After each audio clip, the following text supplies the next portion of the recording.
Hello, folks. Dustin Zarni here, Democratic Elections Commissioner for Onondaga County. Welcome to Commissioner in a Car. Today is Monday, March 9th. I'm one day late. I usually do these on Sundays now, but this Sunday got a little out of hand. Just nothing big, but just some personal stuff. And it was my wife's birthday, and I took her out, and that was the day. Happy birthday to my lovely wife. And I won't tell you how old she is, but we're both pretty old. So there's that. So today's Monday, March 9th. It's 106 days until the June primary, 239 days until the midterm election. Welcome to Commissioner in a Car. This is the village elections are coming, but is anyone running edition? Last week, I like to talk about these things. Last week at the BOE, our automatic voter registration continued. We're still seeing about double or triple the amount of registration work, the normal registration work, with AVR, which is good. That means more people are registering to vote, more people are updating their addresses. This is all very good, and we're keeping up on it so far, so we're getting ready for the fall. The one thing that we haven't gotten is what's called change of addresses. So Department of Motor Vehicles is the only one doing AVR right now. And they used to send us what's called DMVI or VAs and COAs or change of address. VAs was voter application, change of address was change of address. I'm going to get a little wonky, but that's who I am. So VAs were when people actually intentionally registered to vote. Remember, in the old system, you had to opt in.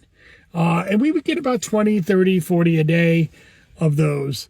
And then at the end of the week, on Saturday, we would get about 400 of what we call change of addresses. These are people who didn't actually register to vote, but did a change of address, whether it's on a car registration, driver's license, whatever. And so we would get about 300 to 400 of those, but lots of those would be duplicates, especially with the VAs that we already got. But now with AVR, we're getting just the equivalent of the VAs, but we're getting 100, 150 a day. So a lot more are coming in. What we haven't got is our change of addresses, and that's been promised that it's going to happen in the next couple of weeks, and hopefully soon. Then we'll really get to see what the workload is. If what we're getting now is just replacing everything, then we are still getting about double the amount of work. But if a new workload is going to come in, it may be triple the amount of work that we've had before. And again, that's good. I'm not complaining. I'm a supporter of automatic voter registration. I think we're going to see our voting rolls grow. I think we're going to see more people change their address more frequently. We're going to see more people change their parties more frequently. That means we're going to get a truer sense of the electorate, and I think that's a good thing. We also started working on the polling places, and inspector classes are signing up, and because on next week, actually later this week on Friday, we have to publish all of our polling places for the general election. It's weird that we have to do that before the before the primary, but next week's show is going to be all about those polling places, so we'll talk about why that is. And we're also getting ready for our inspector classes that will start in the beginning of April. And so if you're interested in that, you can sign up at our website, onvote.net. So, and then, of course, big news that we got last week was the bond was approved at the county legislature. Thank you, Facilities Chair Chad Ryan, Ways and Means Chair Mo Brown, Chairwoman Nicole Watts, and Majority Leader Nodisha Hernandez. And, of course, it was a unanimous vote, so everybody. But the Democratic leadership really kind of helped try to push this through. It's been, it started last year, but it's been really on hold for 10 years. We really needed to get this done. So, the county facilities wanted to bond for it.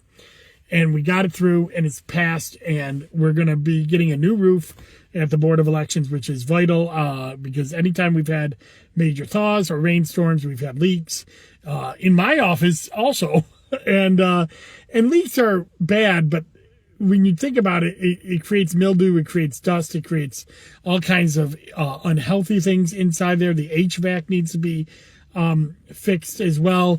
But also, some of the leaks might get near the equipment. That's important too. So we're going to get those fixed at the board. It's going to probably take all year, but I'm really excited about the work that we're going to do on that. So, village elections. So many of you may not know that village elections are happening on March 18th. And every year, villages will have elections either in March or November, and sometimes, because there's one village that will have an election in June. And why is that? Why do we have these weird times for elections? Well, it's important to remember that 8 out of the 15 villages in Onondaga County have moved their elections to November. There's a lot of reasons for that. I'll go into that in a little bit. But so it's not as frequent as it used to be. But there are still 7 villages, 6 that have them in March, and 1 that has them in June. And villages not only get to choose when they have those elections, either March, June, or November, but they get to choose who runs those elections, whether the Board of Elections runs it or the village clerk runs the election. And 3 out of our 15 boards of elections have asked for the Board of Election. I'm sorry, 3 out of our 15 villages in Onondaga County run their own elections. The other 12 have the Board of Elections run their elections, whether they're in March, June, or November. And so it's even rarer that there's villages that run their own elections, and rare that they're happening in March and June now, as opposed to 12, 15 years ago when I started, all but one village had elections in either March or June. And so we've been very successful on getting those to change. But we do have 3 villages having an election on March 18th. Now you may say, wait a minute, that's a Wednesday. That's right. It is. Well, the reason it's happening on a Wednesday, which is also rare this year, is that the calendar is proposed by the New York Council of Mayors, NYCOM. And NYCOM, when St. Patrick's Day, and I swear to God, this is the reason, when St. Patrick's Day falls on a Tuesday, they decide to hold their elections on the following Wednesday. Why? Don't know. You can imagine why, but apparently there's a lot of celebrations around St. Patrick's Day, and perhaps they're a little worried about that. So they hold their elections on Wednesday when St. Patrick's Day falls on Tuesday. Important to note, St. Patrick's Day is not a federal or state holiday. It is a cultural day, which a very big cultural day, especially if you're from Tip Hill and Irish in Syracuse. It'll be a big day. But the fact that it's moving an election is odd, right? And then the other fact, sorry, you're probably hearing my dogs go crazy.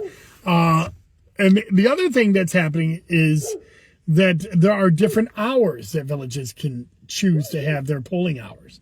You may remember a few years back, we standardized the polling hours on whether it's a primary or general election from 6 a.m. to 9 p.m. Well, villages can still hold their elections from noon to 9 p.m. So the 3 villages that are holding elections in Onondaga County, Marcellus, the village of Manlius, not the town, and the village of Minoa, are all holding elections on Wednesday, March 18th. Marcellus runs their own election. The village of Manlius, the boards of elections run it, but this is an off-cycle election for them. They don't normally have them on even years. They normally have them on odd years. And again, villages weren't part of the even year, odd year law, so they're still in this limbo, where they can hold their elections whenever they want. And the village of Manlius holds their elections in odd years, but they have a vacancy where there's one counselor that is up for office, and the reason is because somebody resigned from the village in the middle of the term. And then, of course, there's the village of Minoa, which has their normal, regular village election, where they're electing their village, two of their village trustees. They have 4 trustees and a mayor. 3 of them are on one cycle, and because they have 4-year terms, 2 of them are on another. And then the village of Marcellus, because they run their own elections, I'm not as familiar with what they're doing. I believe they have 1 committee slot or 2 committee slots, or village trustee slots that are up. That, they're having their normal election. But again, the village clerk is running those elections, not the Board of Elections. So why is it different? Why can they choose, why are they allowed? Why are villages allowed to choose elections, whereas like towns and cities are told when they have to have them in November, and sometimes even what year they have to have them on? And that's all because of village law, right? Village law, which is controlled by the New York State Legislature and could be changed. Village law does not allows the villages to choose when their elections are. But if they want to move those elections, they actually have to get permission from the voters. And some villages have moved their elections to November in Onondaga County, 7 of them since I became commissioner. And they've done it through a multitude of ways. The most popular way has still been the village board put up a permissive referendum, or a mandatory referendum, where they chose to move their election to November, and the voters approved it. But a few villages, the village citizens have put together a petition to move their election to November and forced a vote at the next village election. And then the village citizens approved it. And they did that against the will of the village boards who were against moving it. So we saw, let's see, I think it's 2 villages, Fayetteville and Baldwinsville, over the last couple of years. They had village voters choose to do this and move to November. Whereas Liverpool, Solvay, Tully, East Syracuse, Elbridge, and where else? Elbridge, and I have my notes here. Sorry, Elbridge and Camillus, East Syracuse, Elbridge, Fayetteville, Liverpool. Oh, well, it was Fayetteville and Baldwinsville had the villagers do it, and East Syracuse, Elbridge, Liverpool, Solvay, and Tully. The village board started the process, and then the voters approved it. And then, of course, there is Camillus, who has been at November elections for a very long time, 20 plus years. And so I don't know how that moved, but my guess is the village board decided to move it, and the village voters approved it well before I became commissioner. So that's what's, so we have this ability for voters to make that choice. And sometimes they're doing so even against the wishes of the board. I can tell you, every time it's come up for a vote, 70 to 75% of the voters that vote in the village election. So there's always this myth out there that village voters are the ones in tune with the village and in March, and thus, they're better voters than the regular electorate, and that's why they want to hold these villages in March. Well, when we hold these elections in March to determine whether these village voters want to vote in March or want to vote in November, they always vote 60 to 70% for moving them to November. So even these special attuned voters move them. And then when they do move, you see 100% turnout increases. What I mean by that is, we've seen places where we get, a couple hundred voters in March, but 2,000 voters in November, because the people who are coming out in November are much higher turnouts, even in odd years, much higher turnouts than in the March elections, which are sleepy at best. And one of the reasons they are sleepy and have 5% turnout is because usually they're uncontested. And that's what's happening with the 3 March elections that we're having this year with Minoa, Manlius, and Marcellus. They could only get enough people to run for the offices that they have up. And so there's no competition to draw voters to the polls. And one of the reasons is that people aren't in tune to getting ready to run for an office like this in December of the previous year.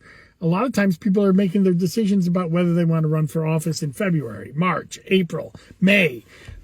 These are times where people are making decisions to run for the November election, and they're not used to having to walk petitions or make decisions back in December. So that's why these March and June elections have less turnout in them than the November elections. A lot of it is because of the odd time, but also because of the lack of competition that we usually see in these things. I did tell you that there are 3 villages that the Board of Elections doesn't run them. That is Marcellus, Jordan, and Fabius, the village of Fabius. Sometimes the village has the same name as the town. It's actually a smaller political subdivision inside the village. You see that with Skinny Atlas, Fabius, the village of Elbridge, the village of Manlius, so on and so forth. So the village of Camillus, they're smaller units. They're not the whole town. They're just the little village inside the town. And then, of course, I told you there's one village that holds it in June. That's North Syracuse. The other 3 villages that the Board of Elections runs, the villages that are in March, are Skinny Atlas, Minoa, and Manlius. And that's why we're running the 2 in Minoa and Manlius this year. Skinny Atlas doesn't have an election this year. They'll have one next year. They'll have it in next March. So yeah, I mean, and we've actually seen some weird happenings with villages across the state. We saw a village down in Orange County recently who held a March election, and the only thing on the ballot in the March election was to hold another election in October. They did this without letting the voters know. They moved the election and moved the terms of their offices without having a vote on it. And it's under investigation by the Attorney General right now. And it seems like they did it because there was a large Orthodox Jewish population, and they wanted to hold it at a time where many of those voters would either be out of town or unable to vote. So it's really bad. It's really unscrupulous. And I think it's going to generate some legislation, but the Attorney General is investigating it right now. So there is a lot of things that people can do to change this. The first thing you can do is run for village office. If you want to have November elections, the easiest way to get this on the ballot is to have an action of the board, and getting more people on the boards that will do it, like we saw in Liverpool, like we've seen in East Syracuse and Solvay and Tully and Elbridge. And these run the gambit, by the way. We have Republican villages like Elbridge. We have Democratic villages like Fayetteville. We have moderate villages like Tully and East Syracuse that don't really run on partisan lines. So it's there's reasons why it's better to run in November that are not partisan reasons. They're just turnout reasons. And of course, if they do run in November, 100% of the cost is paid for by the Board of Elections, because they run in November, the Board of Elections has to run it, but we're already running an election that year. So we don't charge it back to the village. We just put them on the ballot. And of course you get all the benefits of having a November election. Early vote by mail, electronic applications for that, early voting, regular early voting, ability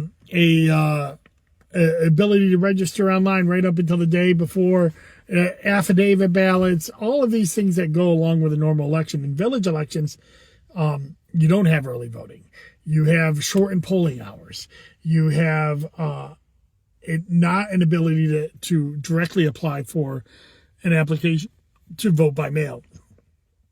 You may have weird times that your village clerk is open for you to drop things off, like ballots, like voter registration. So there's all kinds of reasons to have the Board of Elections run it and to have them run them in November, besides the cost. But the cost is important too. When you're trying to save $500, $1,500, $2,000 when you're running an election, and have professionally run elections with voting machines that we use now. By the way, if a village runs their own election, they don't get to use it. If we run it, even in March or June, they do. And also like all the equipment that we use. So, with the trained inspector help that we put forward. So this is important. And I hope that more villages, either by petition or by village boards, will do that. And if you don't want to run for village boards, but you want to pass a petition, to move your village, if you're one of those villages that the village board won't move it, give me a call. I'll be happy to advise you on how to do it and what the benefits are. I'm not a village voter. I don't get a say, but I am an election advocate and I am a voter advocate. So if you want some help, I've been able to advise some other groups on this. Obviously, I'm not doing it for cost. This is part of my job, part of my mission. So give me a call. I'll be able to help you out with that. All right. So that's all I got on village elections. Next week at the Board of Elections, we have, again, more registration work from AVR. Hopefully sometime this week we'll find out about those change of addresses I talked about. We're going to be finalizing our polling places and voting on them on Thursday and publishing them on Friday. By March 15th every year, we have to publicize our polling places. And I don't anticipate many changes from last year, but there will be some. And I'll talk about this in the next episode. What do we have to do in Onondaga County when we change a polling place? And then the weekly wonk I did last week was the last part of part 6 of my towns who nominate candidates by petition, which is going on right now. I did the town of Spafford, a smaller town, a rural town that you would think would be very Republican, but it has a large history of voting Democratic. And in fact, just this last year, Democrats regained control of the town. They've had control before, and now they regained it as well. And then I hope on Thursday I will do part 1 of my next series, which are the New York races. That's state of New York, Supreme Court, Congress, Assembly, and Senate. That is, I think it's 9 part series, 9 different subdivisions I'll be looking at, including the first one. This is one I'm most excited about, New York as a whole. It's been a couple years since I looked at New York as a whole. I got a lot of data. I'm really excited to write that article. So that'll come out on Thursday, my weekly wonk on New York 2026, as we get ready for the governor, lieutenant governor, comptroller, and attorney general elections that are happening in the whole state of New York. Not only will we see New York and how it stands, but how Onondaga County stands in relation to the rest of New York. And I think you'll be surprised by that. So let's just say we're center of New York. All right, never mind. All right, so trivia question. Last week's trivia question was, what were the county ledge districts who voted for Governor Hochul and Francis Knoll on the Democratic lines in 2022? So the previous week I did who voted for Harris and John Mannion in 24, and we saw that there was only one county ledge district that didn't vote for either one of them, and all the rest voted for them. But here you see a little bit more diversity, and this is a gubernatorial that we're in. So county ledges 2, 4, 6, 7, 8, 9, and 10 all voted for both Governor Hochul and Francis Knoll in 2022. There were 3 additional ones that voted for Frank Knoll and did not vote for Governor Hochul. That's 5, 11, and 12. And the ones that didn't vote for either one of them was 1, 3, 13, and 14. So now you kind of get an idea of the type of legislative districts that might be in play this year. Now, candidate choice is very important, but 2, which is held by a Republican, but there's a strong Democratic candidate in a district that just hasn't been tested by Democrats, but has voted Democratic in other races. That's interesting. And 4, 6, 7, 8, 9, 10, all held by Democrats now. These are probably favored to go Democratic if you look at the numbers itself. 5, 11, and 12 are races that, maybe could go either way.